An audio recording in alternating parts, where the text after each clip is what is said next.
लो बच्चों, let's read this question. Question says which of the following will form only one enzyme. हमें बताना है कि कौन सिर्फ एक ही ऑक्साइड बनाएगा.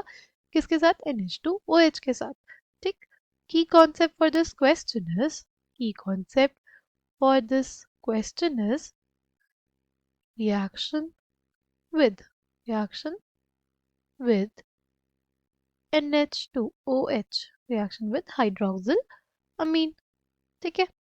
अगर बात करते हैं रिएक्शन विद हाइड्रोक्सिल अमीन की, तो होता क्या है? देखो, ये हमारे पास कीटोन, राइट. यहाँ पे जो आर डैश है, राइट, इसको आर डैश बोलते हैं. ये हमारे पास H भी हो सकता है, और ये हमारे पास कोई भी एल्किल ग्रुप भी हो सकता है. ठीक. प्लस NH2OH क्या होगा? देखो, हमारे पास ये इलेक्ट्रोफिलिक कार्बन है कि ये जो ऑक्सीजन है ये क्या करते हैं? इलेक्ट्रॉन डेंसिटी अपनी तरफ फुल करता है, जिसकी वजह से हमारे पास ये जो कार्बन है ये इलेक्ट्रॉन डेफिशिएंट रहता है, राइट. यानी ये इलेक्ट्रोफिलिक सेंटर है. ये है नाइट्रोजन, इसके पास होते हैं lone pair of electrons, right. ये अटैक कर देता है इधर. क्या आ जाएगा हमारे पास? ये जब अटैक करेगा तो एक इंटरमीडिएट बनेगा, राइट. ये जब अटैक करेगा ये इलेक्ट्रॉन डेंसिटी इधर मूव कर जाएगी, है ना. तो ये बेसिकली फॉर्म होगा कुछ ऐसा हमारे पास. ठीक. ये H इस पे से हट जाएगा क्योंकि नाइट्रोजन एक इलेक्ट्रोनेगेटिव एलिमेंट है, उस पर पॉजिटिव चार्ज स्टेबल नहीं रहता. और ये H जो है वो जाके ऑक्सीजन पे लग जाएगा, राइट. O- से OH बना देगा. ठीक.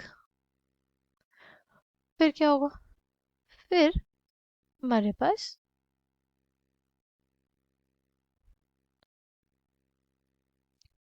पास ये जो ऑक्सीजन है उसको प्रोटोनेट कर देंगे और H प्लस जो प्रेजेंट होंगे. ठीक. फिर क्या होगा? जो नाइट्रोजन है इसके पास होते हैं लोन पेयर ऑफ इलेक्ट्रॉन्स, ये अपनी इलेक्ट्रॉन डेंसिटी इधर देगा, तो ये वाटर हमारे पास बाहर हो जाएगा. ठीक. तो क्या आ जाएगा हमारे पास बेसिकली कुछ ऐसी स्पीशीज का फॉर्मेशन होगा. ठीक. ये जो वाटर निकला था ना, ये जो वाटर हमारे पास निकला था, क्या करेगा? वो आएगा और इस H को abstract कर लेगा. तो हमारे पास क्या बन जाएगा? तो हमारे पास बेसिकली कुछ ऐसी स्पीशीज बन जाएगी, राइट. ये हमारे पास जैसी स्पीशीज बन जाएगी. ठीक. देखो, यहाँ पे नाइट्रोजन के लोन पेयर्स हैं, तो यहाँ पे ये क्या शो कर सकते हैं? ये सिन एंटी करके दो आइसोमर्स शो कर सकते हैं. ठीक है. कब ये आइसोमर्स शो नहीं करेंगे? जब जब हमारे पास ये दोनों ग्रुप्स क्या हो जाए? सेम हो जाए, राइट. एक आइसोमर तभी एग्जिस्ट कर सकता है जब हमारे पास ज्योमेट्रिकल आइसोमेरिज्म दिखे ही ना. ज्योमेट्रिकल आइसोमेरिज्म किस किस में नहीं दिखेगा? जब ये दोनों ग्रुप्स हमारे पास क्या होंगे? सेम ही हो जाएंगे. ठीक है. जैसे देखो देखो इस केस में ये दोनों ही ग्रुप्स हमारे R और R डैश सेम है. ठीक है. यहाँ पे जो भी ऑक्साइड बनेगा हमारे में हम लोग कह ही नहीं पाएंगे कि कौन सा सिन है कौन सा एंटी है, राइट. जैसे अगर ऑप्शन ए है उसके केस में देखें. देखो, ऑप्शन ए हमारे पास बेंजल्डिहाइड है, राइट. अगर उसका रिएक्शन किसके साथ हो? NH2OH के साथ हो. देखो, इसको हम लोग ऐसे दिखा देते हैं कि हमारे पास दो प्रोडक्ट्स बन सकते हैं.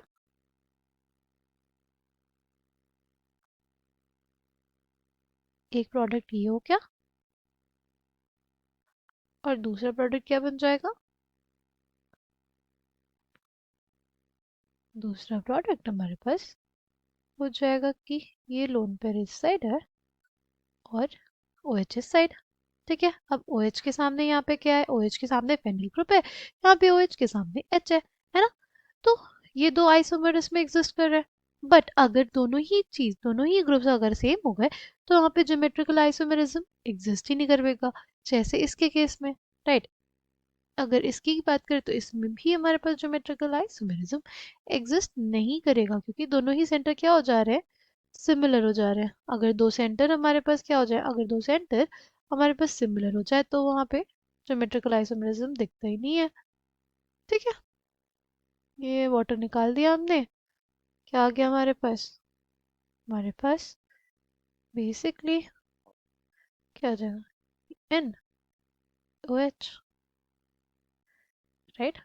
अब इसके सामने ये ग्रुप भी है, ओ एच के सामने भी है। अगर ये ओ एच इधर आ जाए लोन पर इधर, तो भी सेम रहेगा, राइट। एनवायरनमेंट सेम रहेगा, इस वजह से वहाँ पे ज्योमेट्रिकल आइसोमेरिज्म नहीं शो होगा। इस केस में भी नहीं शो होगा, ये दोनों सिमिलर है इसलिए इस केस में भी नहीं शो होगा। इस केस में देखो डिफरेंट हो जा रहा है, यहाँ पे इसके रिस्पेक्ट में ये मेटा पोजिशन पे और यहाँ पे इसके रिस्पेक्ट में ये पैरा पोजिशन पे, यानी डिफरेंट प्रोडक्ट मिल जाएंगे, दो डिफरेंट प्रोडक्ट हमें देखने को मिल जाएंगे इसमें। ठीक है, तो हमसे पूछा था कि ओनली वन ऑक्साइम किसके देख केस में देखने को मिलेगा, किस किस केस में, तो ऑप्शन बी और ऑप्शन सी के केस में हमें हमारे पास एक ऑक्साइम देखने को मिलेगा। Okay, I hope you understood it well. Thank you and all the best.